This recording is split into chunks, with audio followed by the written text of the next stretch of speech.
আজ আমরা বিদ্রোহী কবি কাজী নজরুল ইসলামের গেস্ট কটেজ বা বাড়ি সম্পর্কে জানব। ভারতবর্ষের পশ্চিমবঙ্গের রাজধানী নদিয়া জেলার কৃষ্ণনগর শহরে চাঁদ সড়কের কাছে বউবাজার এলাকায় অবস্থিত এই গেস্ট কটেজটি।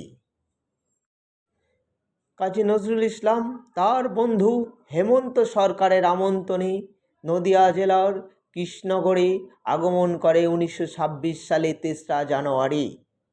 ওই একই বছর নজরুল ইসলাম গেস্ট কটেজটি ভাড়া নেন। এখানে তিনি 1926 সালের জুন থেকে 1928 সালের আগস্ট পর্যন্ত পরিবার সহ বসবাস করেন। এই গেস্ট কটেজ বা বাড়িতেই তার সন্তান বুলবুলের জন্মগ্রহণ হয়। খুবই দুঃখজনক ঘটনা, মা জাহেদা খাতুন মৃত্যুবরণ করেন।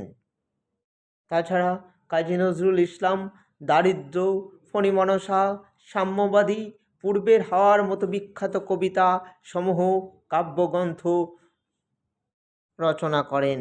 মৃত্যুক্ষুধা উপন্যাসে এই বাড়ি এবং কৃষ্ণনগরের পরিচয় আছে।